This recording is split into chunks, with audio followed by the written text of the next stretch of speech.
A reforma tributária finalmente foi aprovada pelo Congresso Nacional após mais de 35 anos de tramitação.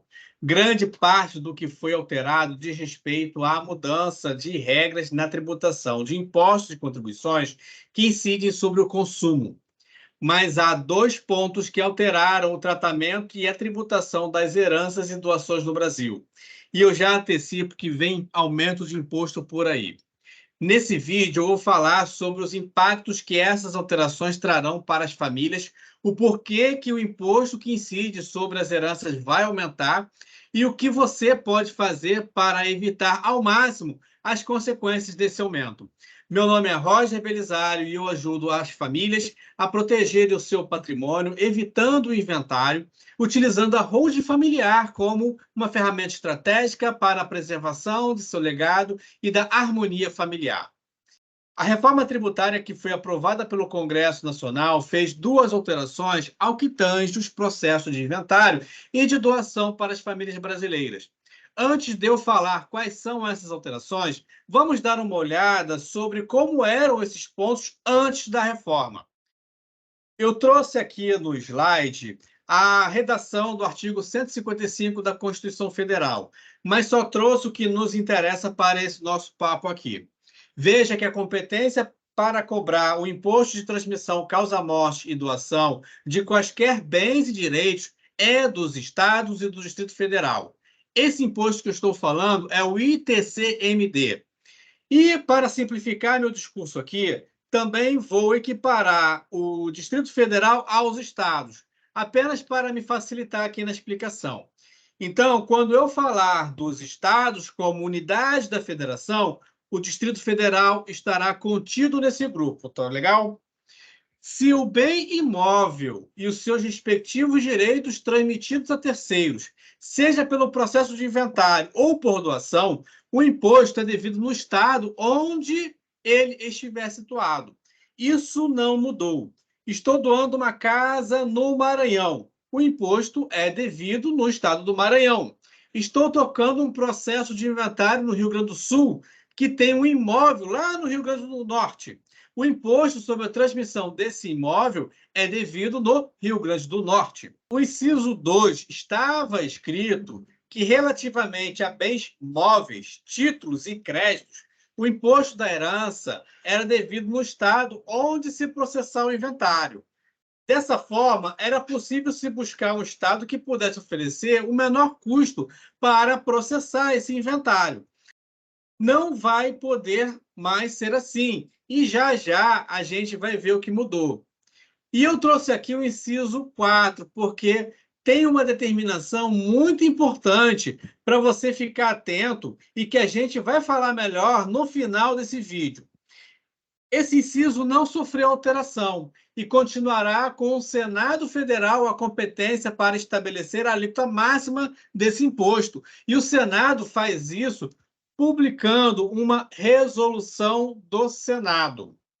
E aqui nesse slide você pode ver a resolução do Senado que está em vigor atualmente. Veja que o ano dela é de 1992. Essa resolução determina no seu artigo 1º que a alíquota máxima do imposto da herança e doações é de 8%.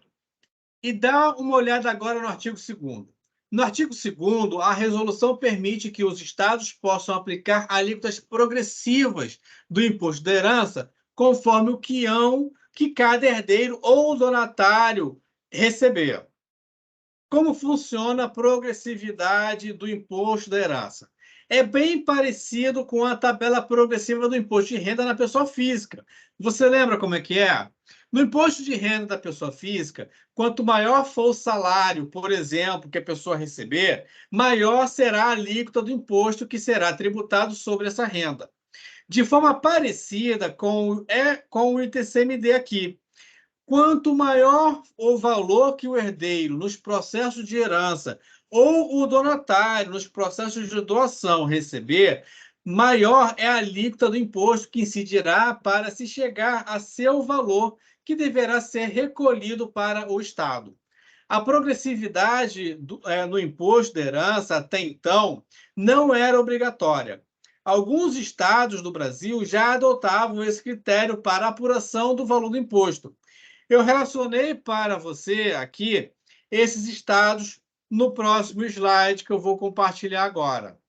A gente pode perceber no mapa que a maioria dos estados do Brasil adotam a tabela progressiva para calcular o valor da herança. Dos 27 estados, 17 adotam esse sistema e 10 estados trabalham com alíquota fixa ou mista. Você conseguiu ver qual é o sistema de cobrança aí no seu estado?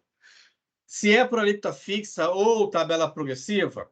Já vou começar a falar agora sobre as duas mudanças que aconteceram com a aprovação da reforma tributária. Vamos ver agora aqui como ficou a Constituição Federal com essas duas alterações. Primeiramente, foi alterado o inciso 2º do parágrafo 1º do artigo 155. E com a nova redação, não será mais possível buscar uma unidade da federação para executar o processo do inventário relativamente aos bens móveis. A partir de 2024, a apuração desse imposto deverá ser realizada no estado onde a pessoa falecida tinha domicílio, nos casos de herança, ou onde tiver domicílio ou doador, nos casos de doação. Quanto aos imóveis, continua a mesma coisa. O imposto continua sendo apurado no mesmo estado onde esse imóvel estiver localizado. A mudança é apenas para os bens móveis, como dinheiro, veículos, joias, títulos de crédito, por exemplo. A segunda mudança está na inclusão do inciso 6º. Antes, o uso da tabela progressiva para apuração do imposto sobre herança era uma opção que o Estado tinha. Ele poderia decidir que sim ou que não. Agora, com a reforma tributária aprovada, a tabela progressiva passa a ser obrigatória. E é aqui que está o motivo pelo qual a carga tributária sobre a herança vai aumentar.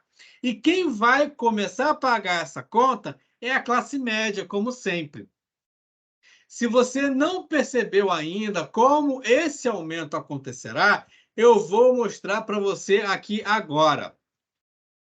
Eu destaquei para você em vermelho os estados que, com certeza, vai aumentar o imposto sobre herança. Porque todos esses estados, eles não adotam a tabela progressiva.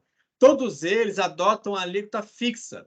E todos eles adotam a alíquota fixa, que é abaixo da alíquota máxima de 8%, que é vigente hoje.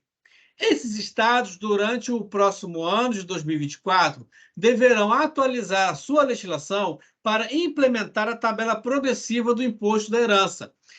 E vou pegar como exemplo o estado de São Paulo, cuja alíquota está fixada em 4%. Ao determinar as faixas de valores para a tributação do imposto, esse Estado não vai redistribuir essa tributação para alíquotas menores do que 4% por causa da Lei de Responsabilidade Fiscal. E deixe-me explicar melhor para você. Vou continuar usando o meu exemplo com o Estado de São Paulo. Se o Estado de São Paulo criar faixas de tributação para valores de herança e doação inferiores a 4%, que é a alíquota atual, isso representará uma espécie de renúncia de receita. É como se o Estado de São Paulo estivesse desistindo de tributar um valor de quinhão a 4% para tributar com uma alíquota menor. E a Lei de Responsabilidade Fiscal determina que, sempre que houver uma renúncia de receita, o Estado deverá indicar outra fonte de receita ou cortar despesas. Eu entendo que ele não vai fazer nenhuma coisa nem outra. O Estado vai criar faixas de tributação com alíquotas maiores do que 4%, que já tem hoje, podendo chegar a 8%. Você conseguiu ver que esse aumento aconteceu de uma forma bastante sutil? Eu vejo que isso acontecerá em todos os estados desse mapa. Você viu aí se o seu estado está nessa lista? No final do vídeo, eu vou dizer para você o que você pode fazer para fugir desse aumento em 2024. Se o estado onde você mora não está na lista, é porque ele já aplica para a apuração do imposto sobre herança a tabela progressiva. Ele é um desses do próximo slide. Esses estados que estão na tela agora já utilizam a tabela progressiva do ITCMD para apuração do valor do imposto a ser recolhido conforme o valor que a pessoa receber de herança ou de doação. No entanto, nem todos eles aplicam a alíquota máxima em suas tabelas. Eu destaquei para você aqui, em amarelo, os estados que adotam a tabela progressiva, mas a alíquota máxima é inferior a 8%, que é permitido hoje pelo Senado. Esses estados eu borrei aqui de amarelo para indicar um ponto de atenção. Pode ser que eles, durante o ano de 2024, venham a atualizar sua legislação e aproveitar o ensejo para fazer esse aumento, reajustar suas faixas de tributação e aproveitar o embalo para acrescentar uma faixa de tributação para 8%.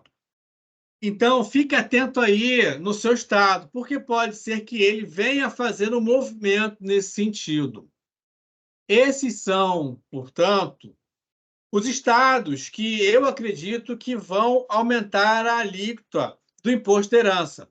Os primeiros, cujas alíquotas já são fixas e, por imposição da reforma tributária, terão que adequar a sua legislação para implantar a progressividade do imposto, e os segundos, que, mesmo já tendo a tabela progressiva do imposto de herança em sua legislação, poderão aproveitar essa oportunidade para ajustar sua tributação para alcançar a alíquota máxima, que até o momento é de 8%. E sobre a alíquota máxima, eu gostaria de aproveitar a oportunidade que estamos conversando sobre o aumento do imposto de herança, e como nada está tão ruim que não possa piorar, esse assunto que vou falar agora, eu não vejo repercutir na imprensa de uma forma mais ampla. Vejo apenas algum outro canal de comunicação que fala do assunto, mas também de uma maneira assim um tanto pontual. Lembra que eu apontei na Constituição Federal que cabe ao Senado Federal determinar a alíquota do imposto da herança e da doação? O que não está sendo repercutido na sociedade, como eu acredito que deveria estar, é que existe um projeto de resolução do Senado aguardando a indicação de um relator para aumentar a alíquota do imposto da herança de 8% para 16%. E você sabe como funciona esse processo de votação para que esse projeto seja aprovado? Vou falar primeiro sobre como foi o processo de aprovação da reforma tributária, que você deve ter acompanhado nos jornais. A reforma tributária é um projeto de emenda à Constituição, que é conhecida como PEC. Para que toda PEC entre em vigor, é preciso que ela seja aprovada pelo Congresso Nacional.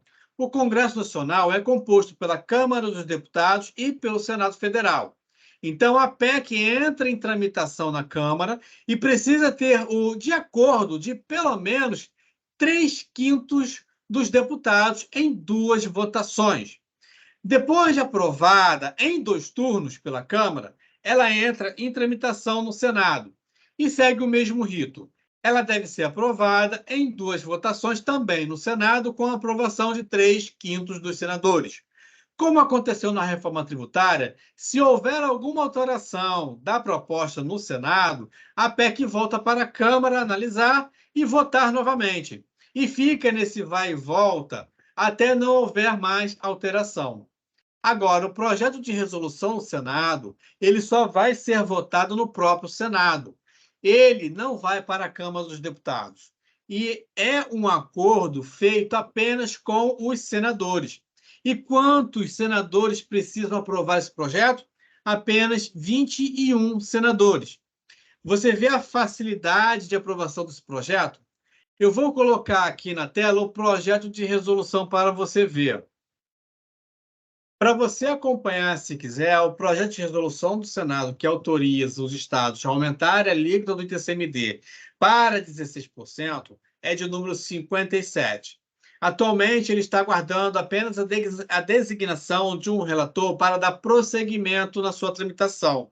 Para mim, a pergunta não é se esse projeto será aprovado, é quando ele será aprovado. Depois que for indicado um relator, o projeto dará sequência à sua tramitação entre os senadores, bastando apenas 21 deles para aprová-lo. E veja bem, um dos argumentos para a sua aprovação é que, mesmo tributando a herança a 16%, o Brasil continuará sendo um dos países que menos tributa a herança no mundo. Se você for olhar os países da Europa, lá eles tributam a 40%, 50%, 60%. Se você for olhar para o Japão, se olhar para os Estados Unidos, todos esses países penalizam as famílias por possuírem patrimônio em seu nome. E o que você precisa fazer para fugir do aumento do ITCMD que vai acontecer durante o ano de 2024? Você precisa utilizar a mesma estratégia que é utilizada pelas famílias bilionárias. Vou contar para você que as famílias mais ricas não estão preocupadas com o aumento do imposto de herança. E olha que elas teriam muito a perder com esse aumento. Elas não estão preocupadas porque elas têm todo o seu patrimônio institucionalizado num sistema de holding familiar. E é isso que eu entendo que você deve fazer: transferir todo o seu patrimônio, por menor que ele seja, para um sistema de holding familiar, para proteger esse patrimônio e seus filhos dos custos do inventário. E se você quiser saber o que você precisa fazer para dar o seu primeiro passo para a proteção do seu patrimônio, me manda uma mensagem direta, em privado, que eu vou mandar para você qual deve ser o seu primeiro passo. Se você gostou desse vídeo, lembra você de curtir e compartilhar com aquela pessoa que também precisa saber desse conteúdo. Se você ainda não é inscrito aqui no meu canal, fica aqui o meu convite para se inscrever e me seguir nas redes sociais, que são todas dedicadas a proporcionar às famílias maior consciência e melhor educação patrimonial. Eu me despeço aqui e a gente se vê num próximo vídeo.